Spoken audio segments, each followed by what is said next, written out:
Hello students. Last lecture में हमने सीखा कि किस तरह से हम इलेक्ट्रॉन की वैल्यू निकालते हैं। इलेक्ट्रॉन E/m का रेशियो इलेक्ट्रॉन के लिए। आज हम डिस्कस करेंगे कि किस तरीके से चार्ज ऑफ इलेक्ट्रॉन निकला, इलेक्ट्रॉन का चार्ज कितना निकला। हमने लास्ट क्लास में सीखा E/m की वैल्यू निकालना। तो E/m की वैल्यू जे थॉमसन ने एक्सपेरिमेंट अडॉप्ट किया और उस एक्सपेरिमेंट की हेल्प से उन्होंने एक वैल्यू निकाली और वो वैल्यू थी 1.7588 इंटू 10⁻11 कूलाम पर किलोग्राम। ठीक है, तो ये वैल्यू उन्होंने जे थॉमसन के एक्सपेरिमेंट से निकाली गई। अब हम आज आपको बताएंगे कि इलेक्ट्रॉन का चार्ज किस तरह से निकाला गया और उसके लिए क्या एक्सपेरिमेंट अप्लाई हुआ। ये सारी बातें आज हम क्लास में डिस्कस करने वाले हैं। तो सबसे पहले हम लोग इस एक्सपेरिमेंट को कहते हैं मिल्कन ऑयल ड्रॉप एक्सपेरिमेंट। ठीक है, मिल्कन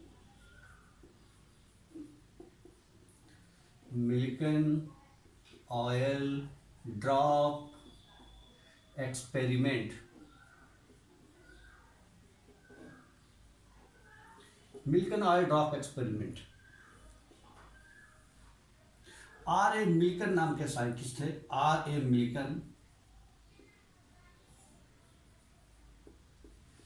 मिल्कन नाम के साइंटिस्ट, इन्होंने 1909 में ये एक्सपेरिमेंट किया। एक्सपेरिमेंट क्या था? वो एक्सपेरिमेंट में उन्होंने एक डायग्राम बनाया और वो डायग्राम कुछ इस तरीके का था।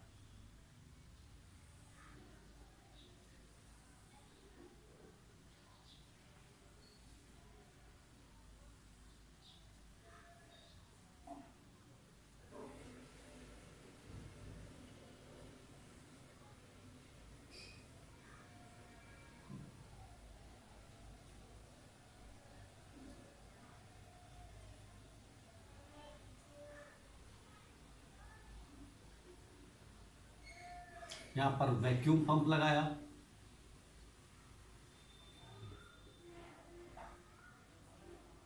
वैक्यूम पंप,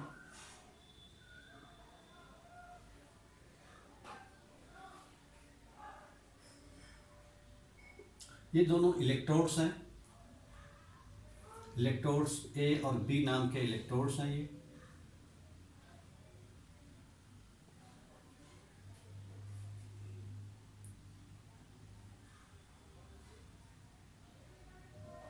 यहाँ पर उन्होंने एक एटमाइजर लगाया।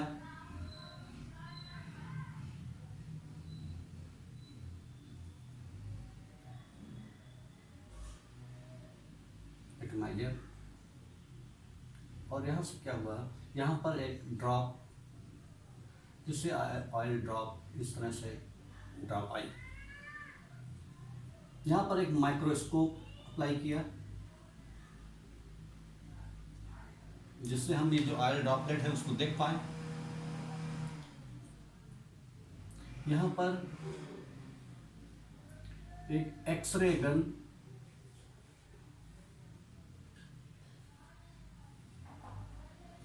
लगाई और यहाँ पर एक स्केल लगाया। तो ये इस तरीके का जो एक्सपेरिमेंट इन्होंने बनाया। और इस एक्सपेरिमेंट में कौन कौन सी चीज़ें ली गई, इसमें जो लिया गया, एक मेटेलिक चेम्बर देख रहे हैं आप, ये एक मेटेलिक चेम्बर है।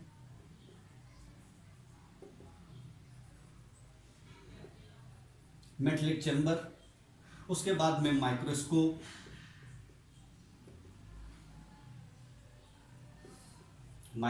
लिया, एक्सरे गन ली,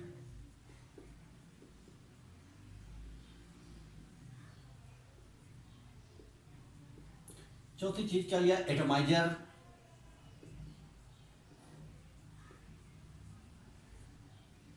और वैक्यूम पंप,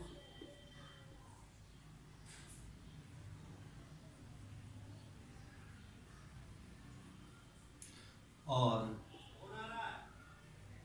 यहाँ पर स्केल लगाया,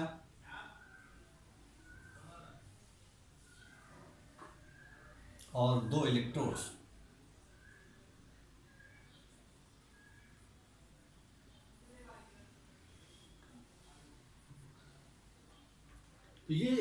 एक्सपेरिमेंट जो इन्होंने किया, अडॉप्ट किया, इसमें मेटेलिक चैम्बर लिया, ये 2 इलेक्ट्रोड ए और बी, ये माइक्रोस्कोप है यहाँ पर लगा हुआ है, ये स्केल लगाया, ये एटमाइजर। एटमाइजर का काम क्या रहता है कि जो ऑयल ड्रॉपलेट्स को स्प्रे करना, यहाँ पर हम इसको एटमाइजर भी कह सकते हैं या स्प्रेयर का मतलब है कि जो ऑयल ड्रॉपलेट्स हैं उनको स्प्रे करना, यानी ड्रॉपलेट्स बनाना।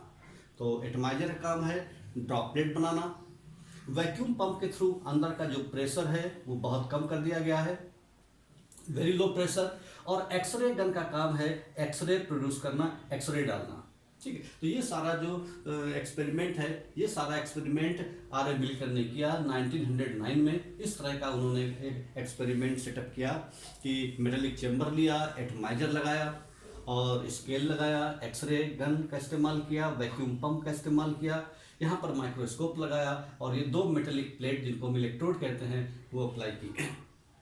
अब देखिए क्या किया इन्होंने। सबसे पहले उन्होंने क्या किया कि जो एटमाइजर है, इस एटमाइजर की हेल्प से इन्होंने यहाँ पर ऑयल ड्रॉपलेट डाला और यहाँ पर एक बीच में सुराख कर दिया, छेद कर दिया, होल कर दिया, जिसकी हेल्प से ये ऑयल ड्रॉपलेट इसके अंदर से होकर के नीचे आएगी। ये दोनों आपके इलेक्ट्रोड्स हैं, मेटेलिक प्लेट हैं, दोनों इलेक्ट्रोड्स हैं। यहाँ पर जो ऑयल ड्रॉपलेट्स आएगी, उस ऑयल ड्रॉपलेट्स को यहाँ से गिरेगी। हमारा मकसद है कि इलेक्ट्रॉन का चार्ज निकालना। तो सबसे पहले जो ऑयल ड्रॉपलेट आई, यहाँ पर इसके अंदर जो चैम्बर है, मेटेलिक चैम्बर के अंदर कुछ गैस होगी या एयर होगी या गैस होगी कोई भी, तो वो गैस जो है, एक्सरे गन का काम क्या है, उस गैस को आयनाइज करना। एक्सरे क्या करेगा, उस गैस को आयनाइज करेगा और गैस को जब आयनाइज करेगा तो आयनाइज करने के लिए क्या होता है कि इलेक्ट्रॉन को बाहर निकालना। मान लीजिए कि ए नाम की कोई गैस है, तो क्या करेगा एक्सरे, उसको आयनाइज कर देगा और इस तरह से इलेक्ट्रॉन को बाहर निकाल देगा। तो यहाँ पर जो एक्सरे गन का काम क्या है, इलेक्ट्रॉन प्रोड्यूस करना यानी गैस को आयनाइज करना। एटमाइजर काम है ऑयल ड्रॉपलेट को डालना। वैक्यूम पंप का काम क्या है, वैक्यूम पंप से अंदर का प्रेशर लो कर देना, जिससे कि जो ड्रॉपलेट्स है वो ड्रॉपलेट्स इधर उधर मूव ना करे, छोटी ड्रॉपलेट ना बने, बड़ी ड्रॉपलेट बने और उसको स्टेशनरी आसानी से किया जा सके। इसलिए वैक्यूम पंप के थ्रू हम अंदर का प्रेशर काफ़ी लो कर देते हैं। तो ये जो पूरा एक्सपेरिमेंट था, इसमें सबसे पहले ऑयल ड्रॉपलेट डाला, ठीक है। एक्सरे गन के थ्रू उन्होंने क्या किया कि इलेक्ट्रॉन प्रोड्यूस किए और वो इलेक्ट्रॉन जो प्रोड्यूस किए, और ये यहाँ पर माइक्रोस्कोप है जिससे कि हम जो ड्रॉपलेट है उसको हम देख सकते हैं। मान लीजिए कि ड्रॉपलेट है, नीचे आ गई यहाँ से, इसको हम देख सकते हैं। तो ये सारा मिलकर ने एक एक्सपेरिमेंट किया। इस तरह से उन्होंने सेटअप किया। क्या क्या लिया, मेटेलिक चैम्बर लिया, माइक्रोस्कोप जो कि ये है, एक्सरे गन ये है, एटमाइजर ये है, वैक्यूम पंप ये है, स्केल ये लगाया हुआ है और 2 इलेक्ट्रोड्स ए और बी नाम के 2 इलेक्ट्रोड्स हैं। ये सारा एक्सपेरिमेंट किया।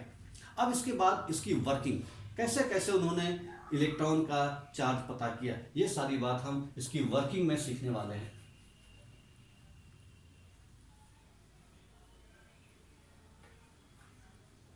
तो वर्किंग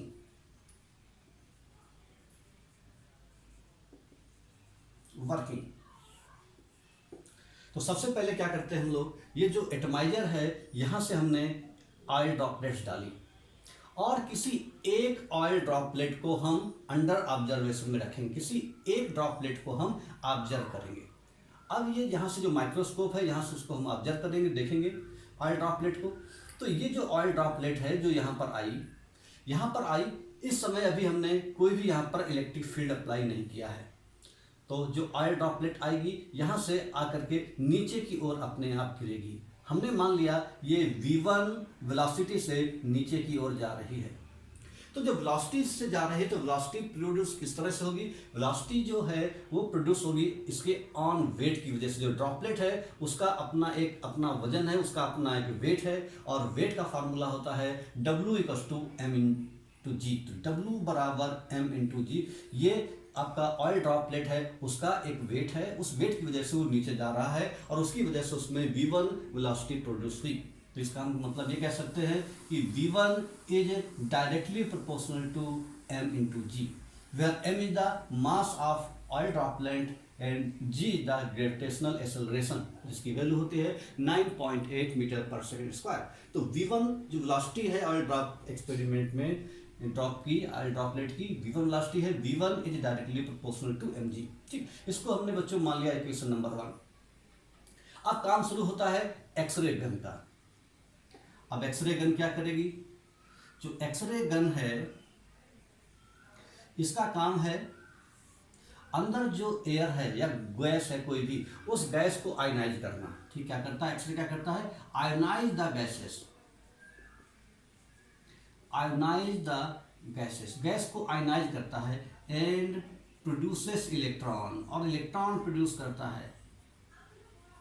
इलेक्ट्रॉन यानी एक्सरे का मुख्य काम है इलेक्ट्रॉन को प्रोड्यूस करना, यानी जो गैस है उस गैस को आयनाइज करना। आयनाइज करने के फलस्वरूप इलेक्ट्रॉन प्रोड्यूस होगा। मान लीजिए कोई गैस ए है तो उसको आयनाइज करने पर यानी ये पॉजिटिव चार्ज बना और ये इलेक्ट्रॉन बाहर आ गया। इस तरह से वो इलेक्ट्रॉन प्रोड्यूस करता है।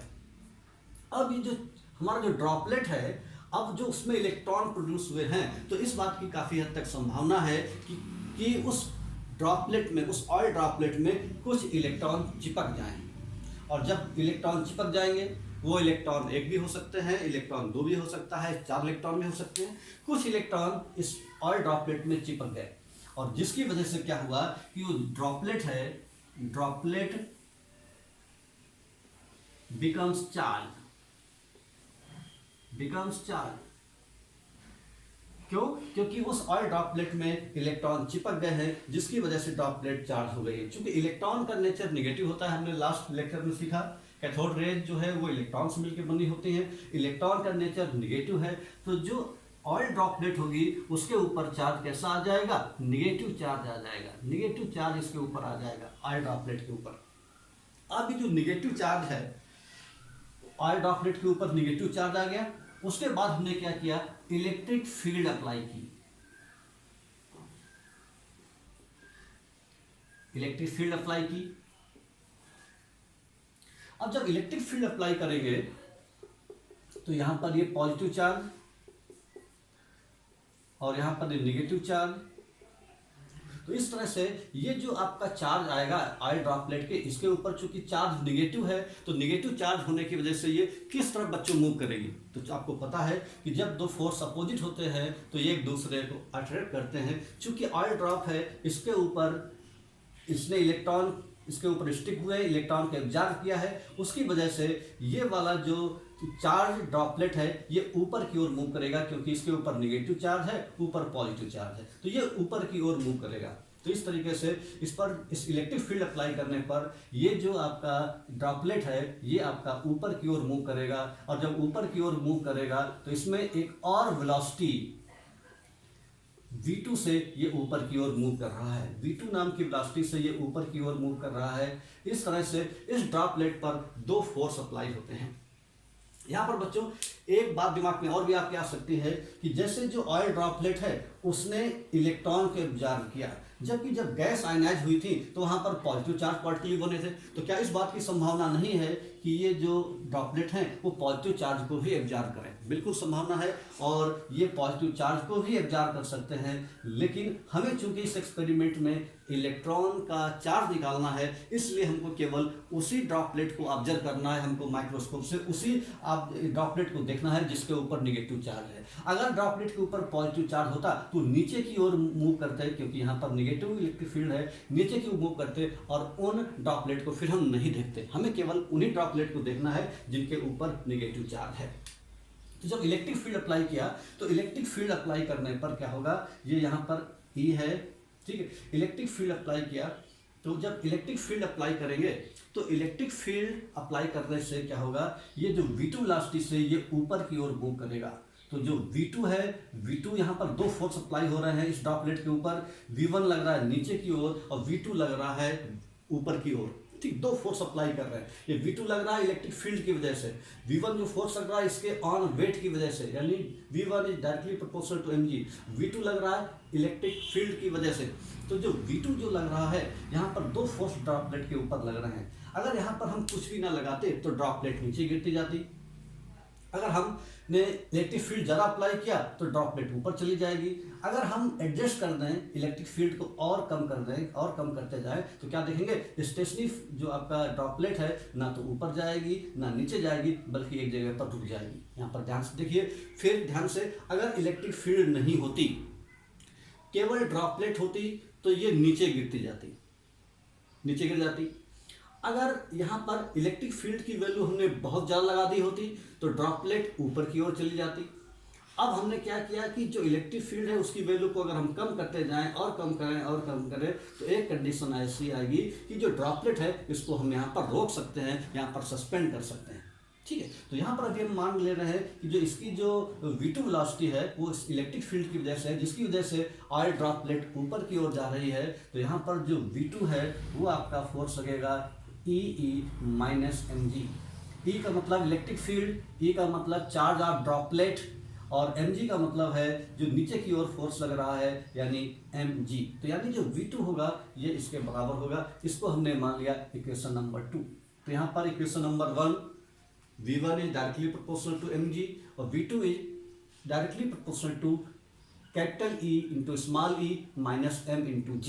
यहाँ सबका मतलब पता होना चाहिए। V1 का मतलब ड्रॉपलेट की जो नीचे के डायरेक्शन वेलोसिटी है, V2 का मतलब ड्रॉपलेट की ऊपर की ओर जो वेलोसिटी है, कैपिटल E का मतलब इलेक्ट्रिक फील्ड, E का मतलब चार्ज ऑफ ड्रॉपलेट, M का मतलब मास ऑफ ऑयल ड्रॉपलेट और G का मतलब ग्रेविटेशनल एक्सेलरेशन। तो यहाँ पर दो इक्वेशन हमारे बने बच्चों, एक V1 वाला और दूसरा V2 वाला। अब हमने इन दोनों इक्वेशन को डिवाइड कर दिया। नाउ डिवाइडिंग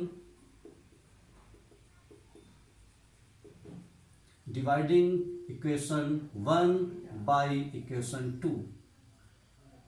इक्वेशन 1 को इक्वेशन 2 से डिवाइड कर दिया। जब इक्वेशन 1 को इक्वेशन 2 से डिवाइड करेंगे तो बच्चों वैल्यू आ जाएगी V1 upon V2 equal to mg upon E minus mg। ये हमारी वैल्यू आ गई। अब यहाँ पर हमको निकालना है इलेक्ट्रॉन का चार्ज। अगर हमको इलेक्ट्रॉन का चार्ज फाइंड आउट करना है तो उसके लिए हमको ये सारी वैल्यू पता होनी चाहिए। ठीक है, तो यहाँ पर हमें क्या क्या पता है, हमको V1 यानी वेलोसिटी हम कैसे निकाल सकते हैं, वेलोसिटी बराबर s अपॉन टी।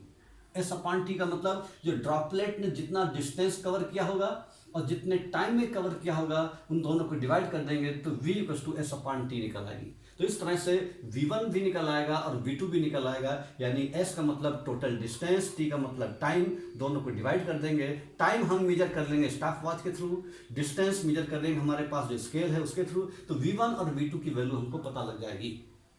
उसके बाद बच्चों E जो इलेक्ट्रिक फील्ड निकालना है वो कैसे निकालेंगे, जो E है E बराबर V का मतलब पोटेंशियल डिफरेंस, D का मतलब डिस्टेंस बिटवीन द प्लेट्स। ये जो प्लेट्स हैं इनके बीच की जो डिस्टेंस है D, इन दोनों को डिवाइड करके हम E की वैल्यू निकाल सकते हैं। तो हमको बच्चों V1 पता चल गया, V2 पता चल गया, E पता चल गया, D ग्रेविटेशनल एक्सेलरेशन पता ही आपको। अब खाली M नहीं पता है हमको। M का मतलब है मास ऑफ ऑयल ड्रॉपलेट। जब तक हमको ये m की वैल्यू नहीं पता लगेगी तब तक हम इलेक्ट्रॉन का चार्ज नहीं कैलकुलेट कर सकते। तो अब बच्चों ध्यान से देखिएगा, अब हम निकालने जा रहे हैं मास ऑफ ऑयल ड्रॉपलेट। जो ऑयल ड्रॉपलेट है उसका मास कैसे निकालेंगे, तो उसका मास निकालने के लिए हम लोग क्या करेंगे कि जो इलेक्ट्रिक फील्ड है उसकी वैल्यू को लगातार कम करते जाएंगे और जो ऑयल ड्रॉपलेट है उसको स्टेशनरी एक जगह पर रोक देंगे। मान लीजिए कि ये ऑयल ड्रॉपलेट है, रुक गई। अब यहाँ पर जो ऑयल ड्रॉपलेट है हमने क्या किया, ये जो ऑयल ड्रॉपलेट यहाँ पर जो स्केल लगा हुआ है, ये स्केल, इस स्केल से हमने क्या किया कि जो ऑयल ड्रॉपलेट है इसका हमने डायमीटर मेजर कर लिया। जब हमको डायमीटर पता चल गया ऑयल ड्रॉपलेट का डायमीटर, जब हमको ऑयल ड्रॉपलेट का डायमीटर पता चल गया इस स्केल की हेल्प से, तो हम उसका रेडियस भी निकाल सकते हैं। रेडियस बराबर डायमीटर अपॉन 2। रेडियस पता होते ही हम क्या करेंगे, जो ऑयल ड्रॉपलेट है इसका वॉल्यूम निकाल लेंगे। वॉल्यूम ऑफ ऑयल ड्रॉपलेट, जो ऑयल ड्रॉप है उसका हम वॉल्यूम निकाल लेंगे और वॉल्यूम निकालने का फार्मूला होता है, चूंकि ऑयल ड्रॉपलेट स्फीयर की तरह है तो इसका फार्मूला होता है 4/3 पाई आर क्यूब, यानी स्फीयर का फार्मूला। ऑयल ड्रॉपलेट को हम स्फीयर की तरह मान रहे हैं और स्फीयर का फार्मूला है 4/3 pi r cube, where r is the radius of oil droplet. Radius निकाल चुके हैं तो हमको वॉल्यूम निकल आया 4/3 पाई आर क्यूब, वॉल्यूम पता चल गया। अब हमको फार्मूला एक पता है, density equals to mass upon volume. Density of oil, जो ऑयल हमने यूज किया है एटमाइजर में, उस ऑयल का जो डेंसिटी है ये हमको पहले से ही पता रहेगी। वॉल्यूम हमने निकाल लिया है, डेंसिटी भी हमको पता है। इन दोनों को मल्टीप्लाई कर देंगे तो इससे मास ऑफ ऑयल ड्रॉपलेट निकल आएगा m equals to d into V. और जब मास ऑफ ऑयल ड्रॉपलेट निकल आएगा तो हम इसकी वैल्यू को यहाँ पर पुट कर देंगे और इसकी तरह पुट करने के बाद हम यहाँ पर चार्ज ऑफ इलेक्ट्रॉन निकाल सकते हैं। और इलेक्ट्रॉन का जो चार्ज उन्होंने निकाला वो वैल्यू आई 1.59 इंटू 10 की पावर -19 कूलाम, या फिर 1.2 इंटू 1.59 इंटू 10 की पावर -19, या फिर 3 इंटू 1.59 इंटू 10 की पावर -19 कूलाम, या फिर 4 इंटू 1.59 इंटू 10 की पावर -19 कूलाम, या फिर 5 इंटू 1.59 इंटू 10 की पावर -19 कूलाम। तो यहाँ पर हमने देखा कि जो भी ऑयल ड्रॉप का जो चार्ज निकला वो हर बार कितना आ रहा है कि 1.59 इंटू 10 टू पावर -19 कूलाम का मल्टीपल, मतलब या तो इसका डबल आया, या इसका 3 गुना आया, या इसका 4 गुना आया, या उसका 5 गुना, या उसका 6 गुना। तो हर बार यानी जो उसके 1.59 इंटू 10 की पावर -19 के मल्टीपल में ही आया। इस बात का मतलब ये हुआ कि यहाँ पर जो भी चार्ज निकला वो मिनिमम चार्ज वो इतना आया 1.59 इंटू 10 की पावर -19 कूलाम। ये मिनिमम चार्ज का मतलब जब खाली उसने एक इलेक्ट्रॉन ऑब्जर्व किया होगा, 2 इलेक्ट्रॉन ऑब्जर्व किया होगा तो ये चार्ज आया होगा, 3 किया होगा तो ये आया होगा, 4 किया होगा तो ये आया होगा। यानी जो मिनिमम चार्ज है वो कितना है 1.59 इंटू 10 की पावर -19। तो ये जो इलेक्ट्रॉन जो आपका है वो उसका चार्ज है, मिनिमम चार्ज। और यही दुनिया में जितने भी पार्टिकल हैं उनमें सबसे मिनिमम चार्ज इलेक्ट्रॉन का ही है और उसकी वैल्यू कितनी है 1.59 इंटू 10 की पावर -19 कूलाम। तो इस तरीके से इलेक्ट्रॉन का चार्ज 1.59 इंटू 10 की पावर -19 कूलाम आया। चार्ज इलेक्ट्रॉन का 1.59 इंटू 10 की पावर -19 कूलाम। और लेकिन जो आज की डेट में जो हम इलेक्ट्रॉन का चार्ज पढ़ते हैं तो उसकी जो प्रेसाइज वैल्यू कितनी है 1.6022 इंटू 10 की पावर -19 कूलाम। इलेक्ट्रॉन का चार्ज ये इतना है, जो आज की टेक्निक से निकाला गया चार्ज है वो इतना है। तो हम देखते हैं कि ये चार्ज और इस चार्ज में बहुत फर्क नहीं है। 1.59 इंटू 10 की पावर -19 कूलाम लगभग इसके बराबर है, बिल्कुल भी ज़्यादा चेंज नहीं है, बहुत माइनर डिफरेंस है। यानी इलेक्ट्रॉन का चार्ज दोनों एक दूसरे के वैल्यू काफ़ी क्लोज है। और ये बात तब की है सन 1909 की, जब 1909 की उस समय ये एक्सपेरिमेंट किया गया था। ना तो उस समय कंप्यूटर होते थे ना लैपटॉप होते थे, यानी टेक्नोलॉजी बहुत कम होती थी। उस जमाने में भी उन्होंने बिल्कुल सटीक एक्सपेरिमेंट करके इलेक्ट्रॉन का जो चार्ज बताया वो कितना बताया 1.59 इंटू 10 की पावर -19 कूलाम बताया। ठीक है, तो इस तरीके से जो आगे मिल्कन नाम के साइंटिस्ट थे उन्होंने मिल्कन ऑयल ड्रॉप एक्सपेरिमेंट की हेल्प से इस तरीके से इलेक्ट्रॉन का चार्ज बताया, जो कि एक मिनिमम चार्ज है। और वो उसकी वैल्यू है कितनी निकाली 1.59 इंटू 10 की पावर -19 कूलाम निकाली, जो कि एक इलेक्ट्रॉन का चार्ज है। और ये 1909 में एक्सपेरिमेंट किया था। आज जो इलेक्ट्रॉन का जो प्रिसाइज चार्ज है उसकी वैल्यू कितनी है 1.6022 इंटू 10 की पावर -19 कूलाम। तो बच्चों इस तरीके से इन्होंने इलेक्ट्रॉन का चार्ज निकाला। अब जब इलेक्ट्रॉन का चार्ज पता हो गया और जे थॉम्सन के एक्सपेरिमेंट से E/m का रेशियो भी हमको पता था, तो इन दोनों को डिवाइड करके हम मास ऑफ इलेक्ट्रॉन भी कैलकुलेट कर सकते हैं। तो सबसे पहले क्या पता लगा हमको E/m की वैल्यू, चार्ज और मास का रेशियो पता लगा। बच्चे ये समझते हैं कि पहले इलेक्ट्रॉन का चार्ज निकला होगा, फिर इलेक्ट्रॉन का मास निकला होगा, दोनों को डिवाइड करके फिर E/m की वैल्यू निकली होगी, लेकिन ऐसा नहीं था।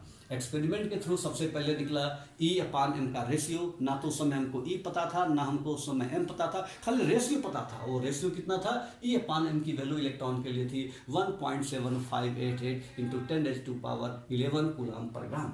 ठीक है। फिर उसके बाद में ई अपान एम की वैल्यू पता होने के बाद मुल्कन नाम के साइंटिस्ट ने इलेक्ट्रॉन का चार्ज निकाला, जिसको बोलते हैं ऑयल ड्रॉप एक्सपेरिमेंट, और उसके हिसाब से जो इलेक्ट्रॉन का चार्ज निकला, जब इलेक्ट्रॉन का चार्ज निकल आया और ई अपान एम की वैल्यू भी पता थी, तो इन दोनों की हेल्प से फिर मास ऑफ इलेक्ट्रॉन निकला। तो देखिए बच्चों कैसे मास ऑफ इलेक्ट्रॉन निकला।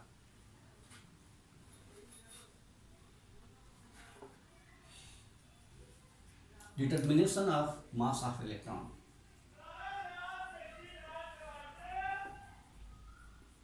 Determination of mass of electron, जो इलेक्ट्रॉन का मास है वो कैसे निकला, mass of electron.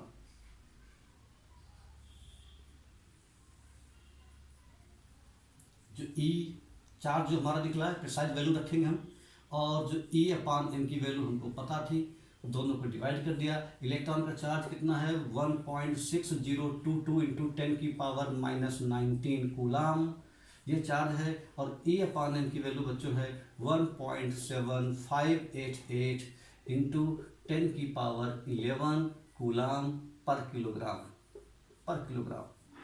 E upon m की वैल्यू ऊपर जाएगी तो ई इंटू एम आ जाएगा, ई से ई कट जाएगा तो यहाँ पर खाली एम बचेगा। इसको सॉल्व करेंगे तो 1.6022 अपान 1.7588, और इसको सॉल्व करेंगे बच्चों तो ये वैल्यू आएगा 10 की पावर -19, ऊपर जाके हो जाएगा नेगेटिव साइन, हो जाएगा -11। कूलाम से कूलाम कट गया तो ये खाली बचेगा केजी में। इसको इस वैल्यू को सॉल्व करेंगे तो ये वैल्यू सॉल्व होकर के आएगी 0.9109 इंटू 10 की पावर -30 केजी। इसको और आगे सॉल्व करेंगे तो ये वैल्यू आ जाएगा 9.109 इंटू 10 की पावर -1 और -30, ये हो जाएगा -31 किलोग्राम। तो इस तरीके से जो मास ऑफ इलेक्ट्रॉन निकला ये इतना वैल्यू आई। तो ये इलेक्ट्रॉन का मास 9.109 इंटू 10 की पावर -31 केजी। इस तरह से बच्चों हमको सबसे पहले क्या पता लगा, सबसे पहले पता लगा हमको ई अपान एम की वैल्यू जे थॉमसन एक्सपेरिमेंट के थ्रू। फिर हमको पता लगा charge of electron Millikan oil drop experiment के बाद, और उसके बाद में हमको पता चला मास ऑफ इलेक्ट्रॉन। इन दोनों की हेल्प से हमने मास ऑफ इलेक्ट्रॉन निकाल लिया, और वो वैल्यू आई हमारी 9.109 इंटू 10 की पावर -31 केजी। तो बच्चों ये हमने बहुत इंपॉर्टेंट जानकारी अभी तक सीखी। सबसे पहले डिस्कवरी ऑफ कैथोड रेज किस तरह से हुआ, उसके बाद में जे थॉमसन एक्सपेरिमेंट ने जो एक्सपेरिमेंट किया और उसके हिसाब से उन्होंने ई अपान एम की वैल्यू निकाली।